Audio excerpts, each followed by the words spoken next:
Hello everyone, Mike Arnold here, co-founder of Path Trading Partners along with Bob Iacino. First off, again, I'd like to thank all of our current subscribers are closing in on 2,000, and we've hit over at this point 100,000 views, so thank you very much. We really appreciate it.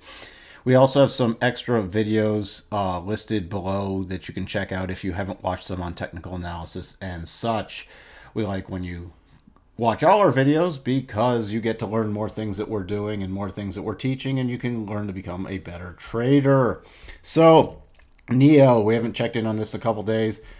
We had this double top over here, traded down, hit all the targets, rallied back up, could only get to this 141. It spiked above it, but this 141.45 and then closed below it. Also, during this whole time, see over here, RSI declining with the major peaks, this going up, price action going up with the major peaks, major divergence showing slowing momentum. So that means when you see that kind of thing, you at least want to raise your stops, and especially if it does then break below the rotation zone, which it did here. Let me take off some of these other targets, and we'll show you what else we did before it even got to this point. So next major thing we noticed was it had it was a really nice double top on the daily, sloppy on the 4 hour, but I'll show it to you on the 4 hour because that's the chart we're on now with the targets. And these targets aren't yet hit, so you can still use them. And then also from the peak high on the 19th to this most recent swing low on the 21st, swing low, recover into the rotation zone, then selling back down. So remember, when the rotation zone is against us, it tends to go up there and then rotate back down, just as like you look for entries when it's going up. When it rotates in the rotation zone and rotates back up, these are selling opportunities if you did get long, or if you're looking, hey, I don't know, maybe I should take some profits off. I never took any off on this whole up move. It's in the rotation zone. Oh, rotating back down. I'm going to take some profits. Price is heading lower. If you were trading a market that could be shorted, okay, or you're trading foreign exchange, where it's very easy to short or futures, these are shorting opportunities. But since most people don't short the cryptos unless you're trading the futures, people use these to lighten up and then put back on at a lower price.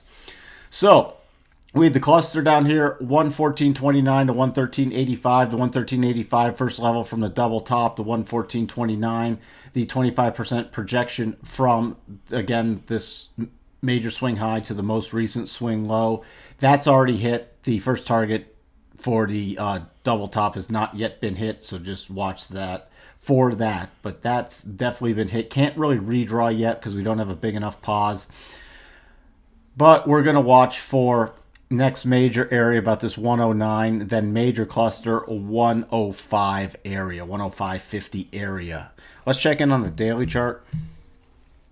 So daily chart, you see it did get above the rotation zone on the daily chart, rotated back up, spiked up high, closed still in the rotation zone, and then couldn't hold it. Dropping out, that's not positive. Also testing the 50-day exponential moving average right now, which is another key thing. So you'll want to just watch for that. And again, here are the next major levels, but this could easily still trade all the way back down to 105.22 as this unfolds going lower. So just don't be overly aggressive. Now we don't have the first cross rotation zone yet. It looks like it may cross if we get another down day. Then we'd have the 4 hour and the daily rotation zone. We're in cautious mode on NEO right now, waiting for high probability reversal patterns before we just rush in and buy something. NEM continues its move lower. So what we were doing was a reverse box from the highs on the 16th back to the lows on the 16th. So from here to here, if you can see this visually, that gives us a 12 and 25% level. Interesting enough, this spike down also with sort of a cluster at this prior GAN retracement level, spiking down, closing then on the 12.5% level, spiking down, closing just above that 12.5% level, going up in the rotation zone, going back down to the 25% level, which held this little cluster area, spiking up in the rotation zone, now breaking lower. Now we can even come over here, just showing you the next thing you'd want to do, giving your next major level. So next candle, spiking down to the 12.5% level, closing just above it. The next one spiking down through the 25% level, closing in it. Then the next candle pretty much retesting the 25% level and closing slightly higher. So those levels are reached, and we did get the pause. So now you can go lower, and you can look for this next area.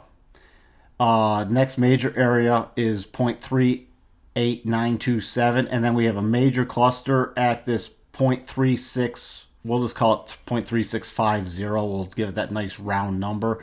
It doesn't mean it has to go here instantly. It can easily go into the rotation zone, and as long as the rotation zone is against it, all those are selling opportunities, and we do not have a high probability bottoming pattern yet.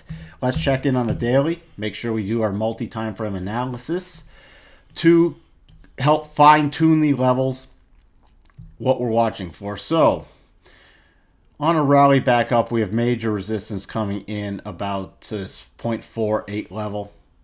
That's one thing to watch for. And if this does unfold with the next thing, that would re-hit the spike lows back from February 6th.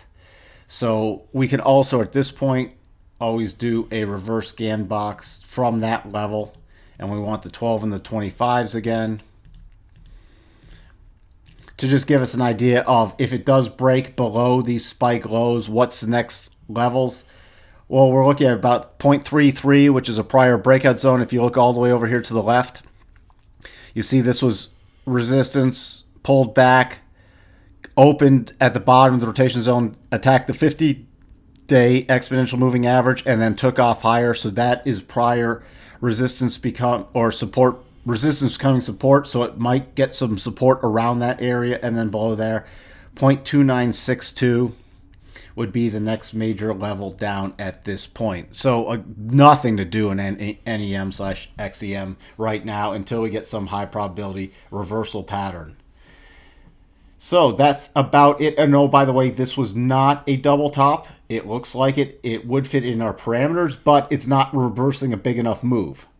Because if we do the projections down, the targets are not in the candle bodies, they're in the wicks, and it does exceed the whole move. So it looks like a double top, but it's not one we will trade because of it's one of the lower probabilities, because it's not reversing a move, and a double top has to remove an up move, just as a double bottom has to reverse a down move. Thanks again to all the subscribers. Keep hitting like, give us some comments, and let us know what you think, and we will talk to everyone soon. Bye for now.